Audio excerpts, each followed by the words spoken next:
Ada orang yang tidak merasa dirinya istimewa, namun kehadirannya selalu dirindukan. Tanpa banyak bicara, orang lain merasa nyaman berada di dekatnya. Tanpa berusaha mencuri perhatian, justru perhatian datang sendiri. Anehnya, hidup mereka sering penuh ujian batin, seolah takdir ingin menyembunyikan sesuatu yang besar. Dalam Primbon Jawa, ini bukan kebetulan.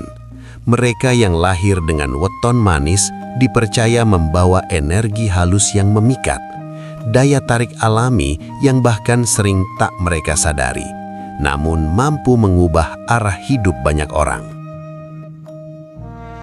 Bukan kebetulan kamu menemukan video ini. Ada pesan penting tentang hidupmu. Tidak semua takdir tertulis di langit. Sebagian tersimpan dalam hitungan weton dan rahasia Primbon Jawa. Ada rezeki yang datang diam-diam. Ada ujian yang datang bertubi-tubi. Dan ada nasib yang baru terbuka saat manusia berada di titik terendahnya. Di sini, kita tidak sekedar bercerita. Kita membuka tanda-tanda kehidupan yang sering diabaikan. Selamat datang di Primbon Mbah Manis. Sebelum kita melangkah lebih jauh membahas ramalan ini, mari kita awali dengan kebersamaan. Silahkan tuliskan kota asal kalian di kolom komentar, agar doa dan energi kebaikan mengalir untuk kita semua. Semoga siapapun yang saat ini sedang terlilit hutang, Allah mudahkan jalannya hingga segera lunas. Yang sedang diuji dengan sakit, semoga Allah angkat penyakitnya dan diberi kesembuhan. Yang masih berjuang mencari pekerjaan, semoga segera dipertemukan dengan pekerjaan yang diimpikan. Dan semoga hidup kita semua selalu diselimuti keberkahan, ketenangan, serta kebahagiaan lahir dan batin. Bab 1. Pesona yang tumbuh tanpa pernah diminta. Sejak kecil, pemilik weton manis sering tumbuh sebagai pribadi yang terlihat sederhana, bahkan cenderung pendiam. Mereka tidak selalu menonjol dalam keramaian, tidak pula sibuk mencari perhatian. Namun anehnya, kehadiran mereka justru sering meninggalkan kesan mendalam. Ada sesuatu yang sulit dijelaskan, seolah ada aura lembut yang mengikuti setiap langkahnya.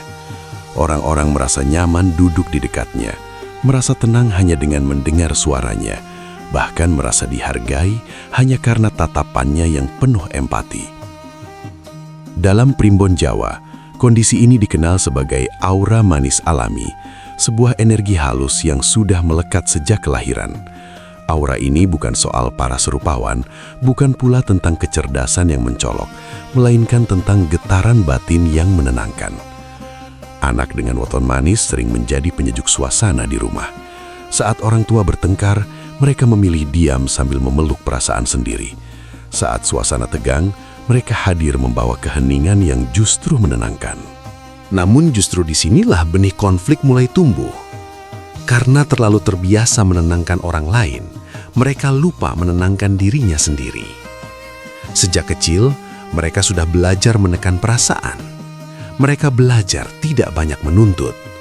Mereka belajar mengalah demi menjaga suasana.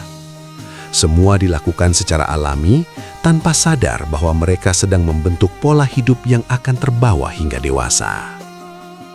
Ketika masuk dunia pertemanan, daya tarik ini semakin terasa.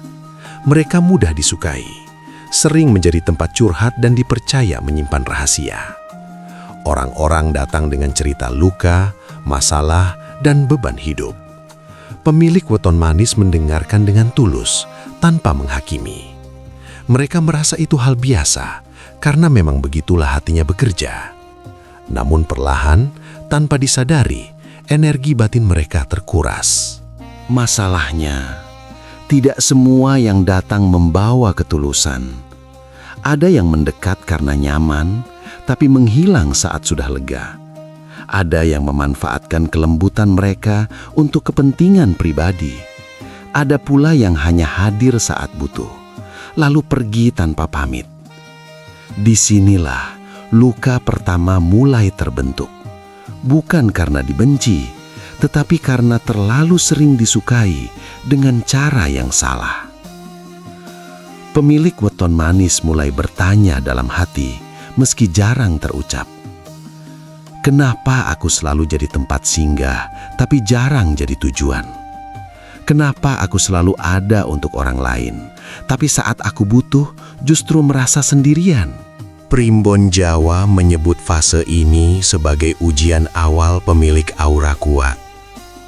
Mereka memang ditakdirkan memiliki pesona batin, tetapi juga ditakdirkan untuk belajar mengelolanya.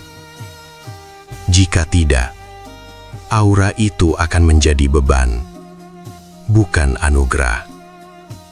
Dan sayangnya, sebagian besar pemilik weton manis baru menyadari hal ini setelah terluka berkali-kali.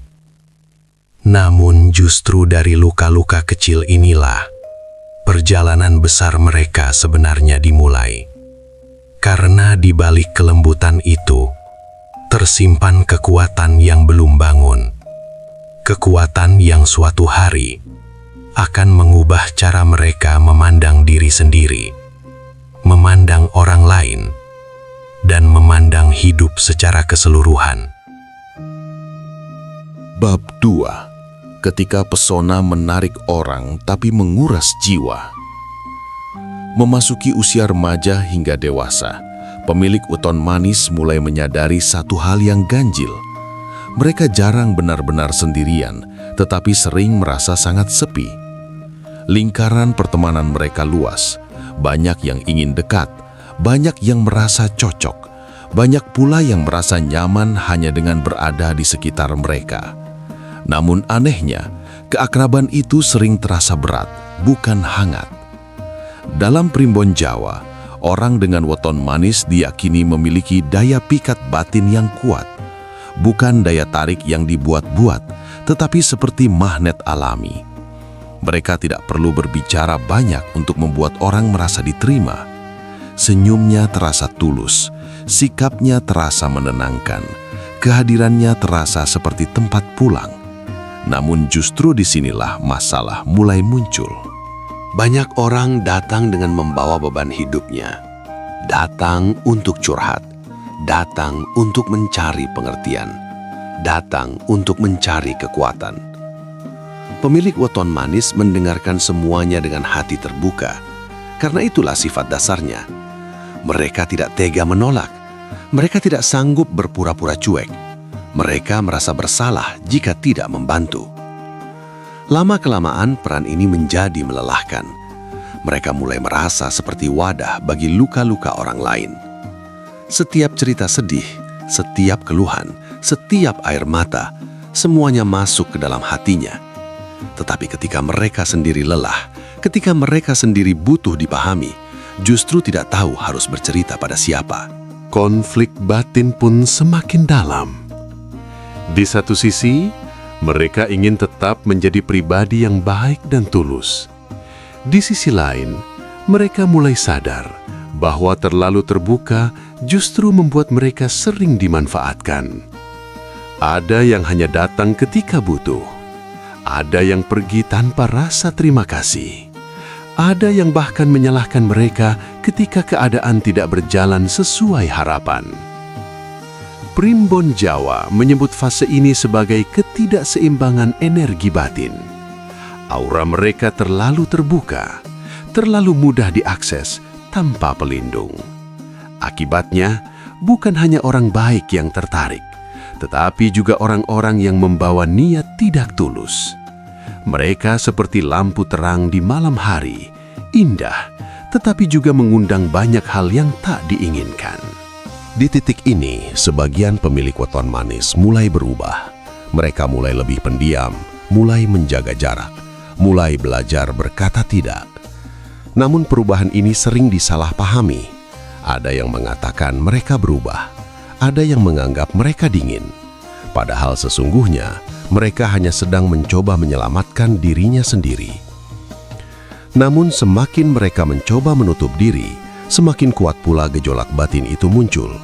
Karena di dalam diri mereka ada konflik yang belum selesai antara keinginan untuk tetap menjadi pribadi lembut dan kebutuhan untuk melindungi diri dari luka yang terus berulang. Dan tanpa mereka sadari, konflik inilah yang perlahan sedang mengarahkan mereka menuju satu titik penting dalam hidup.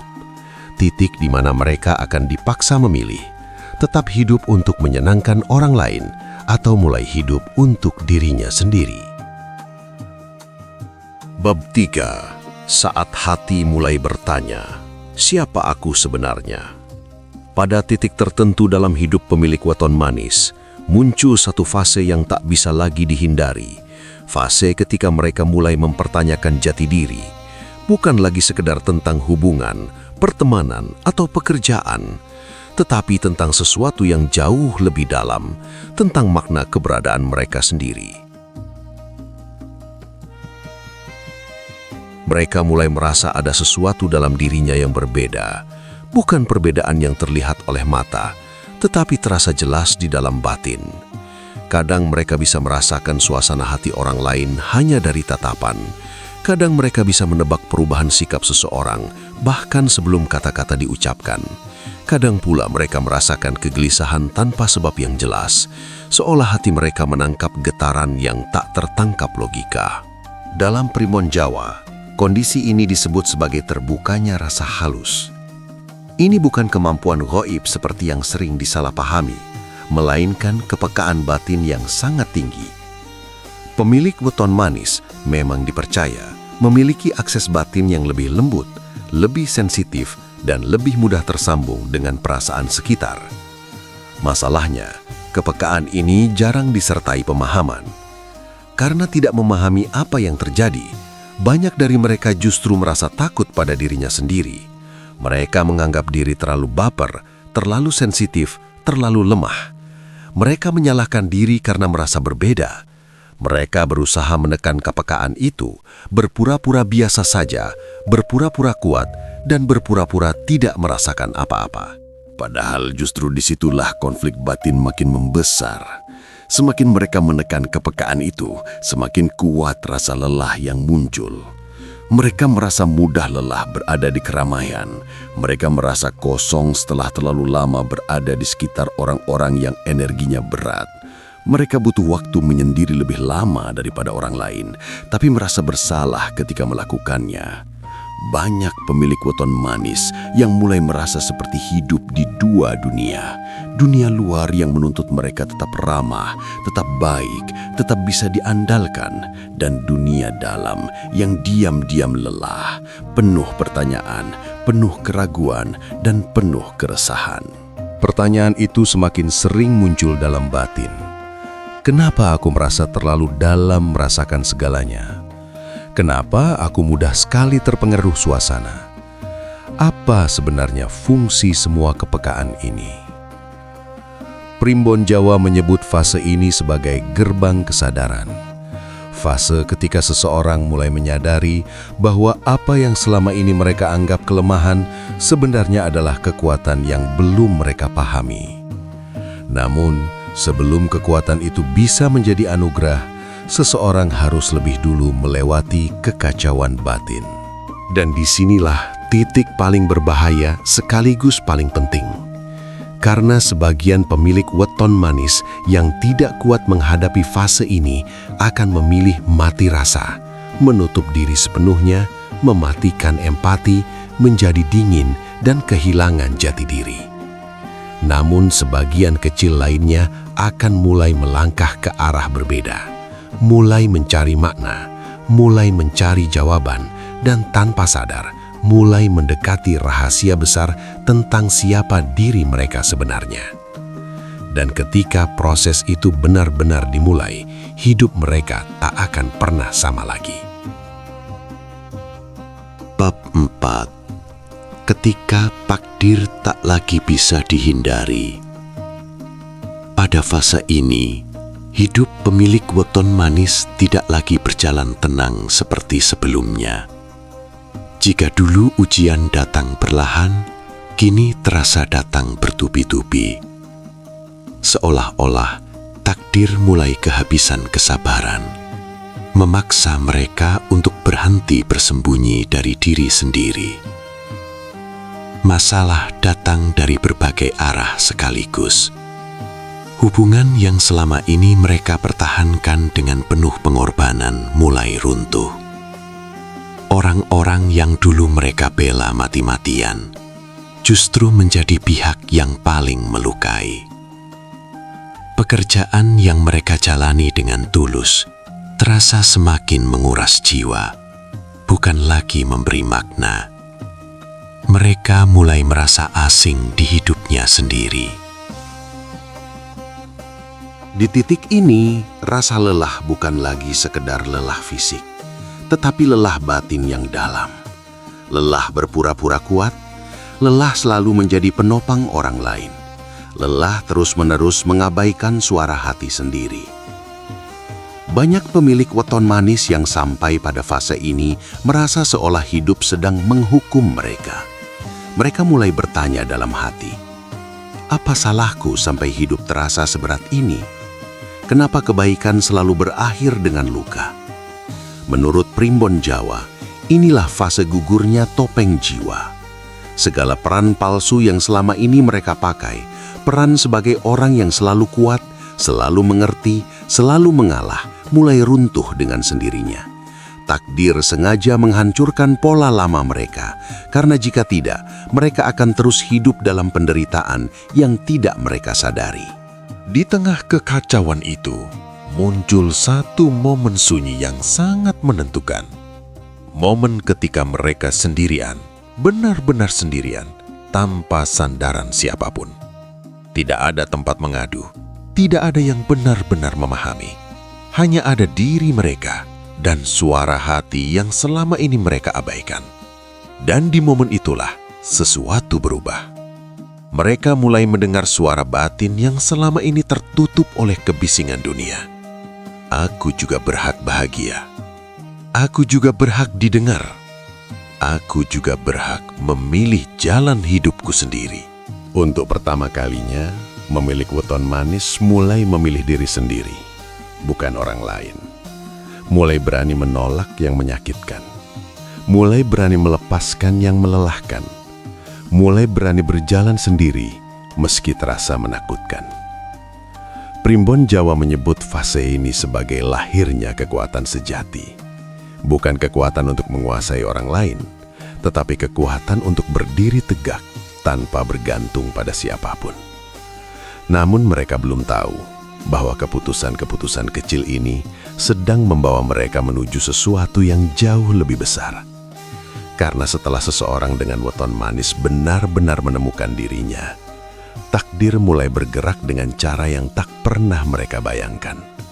Dan inilah yang akan terungkap sepenuhnya di bab terakhir. Bab 5. Rahasia yang baru disadari setelah semua terlambat. Setelah pemilik weton manis mulai berani memilih dirinya sendiri, hidup yang tadinya terasa gelap perlahan berubah arah. Bukan dengan cara yang langsung meledak-ledak, tetapi melalui tanda-tanda kecil yang dulu tak pernah mereka perhatikan. Orang-orang baru mulai hadir, peluang datang tanpa diduga. Rezeki muncul dari arah yang tak pernah terlintas dalam pikiran. Seolah semesta mulai merespons perubahan sikap batin mereka. Namun justru di titik inilah rahasia terbesar itu terungkap. Menurut Primbon Jawa, weton manis bukan sekedar weton dengan daya tarik alami. Ia adalah weton yang membawa beban penjaga. Energi jiwa yang sejak lahir dititipi tugas untuk menyeimbangkan lingkungan sekitarnya. Karena itulah, sejak kecil mereka sering menjadi tempat orang lain bersandar, menjadi penyelamat dalam keluarga, menjadi penenang dalam konflik, menjadi penopang tanpa pernah diminta. Tanpa mereka sadari, selama ini mereka bukan sedang disakiti oleh hidup, melainkan sedang menjalani peran takdir yang sangat berat. Plot twistnya bukan tentang orang lain, tetapi tentang diri mereka sendiri. Selama ini mereka mengira hidup mempermainkan mereka. Padahal takdir justru sedang membentuk mereka menjadi pribadi yang jauh lebih kuat daripada kebanyakan orang. Luka-luka masa lalu bukan hukuman, melainkan proses penguatan batin. Pengkhianatan bukan untuk menghancurkan, tetapi untuk memutus keterikatan yang salah. Kesepian bukan kutukan, tetapi ruang sunyi agar mereka menemukan jati diri sejati. Dan ketika mereka akhirnya berhenti mengorbankan diri secara berlebihan, ketika mereka mulai hidup dengan kesadaran penuh, disitulah energi weton manis bekerja sepenuhnya. Mereka menjadi pribadi yang bercahaya tanpa berusaha mencuri perhatian, dihormati tanpa meminta, dicari tanpa mengejar. Ironisnya, saat mereka sudah tak lagi membutuhkan pengakuan, justru dunia mulai mengakui nilai mereka. Banyak pemilik weton manis baru menyadari semua ini setelah kehilangan banyak hal, hubungan, waktu, kepercayaan, bahkan mimpi lama. Namun justru dari puing-puing itulah lahir versi diri yang lebih jujur, lebih kuat, dan lebih merdeka. Primbon Jawa menyebut fase akhir ini sebagai manis sejati. Bukan lagi manis karena disukai, tetapi manis karena berwibawa dan penuh kesadaran. Dan mungkin jika Anda mendengar kisah ini terasa begitu dekat dengan hidup Anda, bisa jadi Anda bukan sekedar penonton. Bisa jadi kisah ini memang sedang berbicara tentang diri Anda. Dari seluruh perjalanan pembahasan ini, kita dapat memahami bahwa hidup pemilik weton legi tidak pernah benar-benar berjalan tanpa arah. Segala keterlambatan, ujian, dan tekanan batin bukanlah tanda ketidakadilan, melainkan bentuk penjagaan yang sangat halus. Primbon Jawa mengingatkan kita tentang pola kehidupan. Namun pada akhirnya, hanya Allah Subhanahu wa Ta'ala yang maha menentukan segalanya. Dialah sebaik-baik pengatur waktu, rezeki, dan ujian setiap hambanya. Maka, jangan pernah menyombongkan apa yang kita miliki hari ini. Dan jangan pula berputus asa atas apa yang belum kita capai. Bisa jadi, apa yang tertunda justru sedang disiapkan agar datang dalam keadaan paling membawa kebaikan. Jadikan weton, primbon, dan tanda-tanda kehidupan sebagai bahan renungan, bukan sebagai sandaran utama. Sandaran sejati tetaplah iman, doa, dan kepasrahan kepada Allah. Jika pembahasan ini memberi manfaat dan menyentuh hati, dukunglah dengan menekan tombol like agar pesan kebaikan ini menjangkau lebih banyak orang. Jangan lupa juga untuk subscribe supaya Anda tidak tertinggal pembahasan berikutnya yang syarat makna dan hikmah kehidupan. Terima kasih telah meluangkan waktu untuk menyimak hingga akhir. Semoga Allah Subhanahu wa Ta'ala senantiasa melimpahkan keberkahan, ketenangan, dan jalan hidup terbaik untuk kita semua. Sampai jumpa di video berikutnya.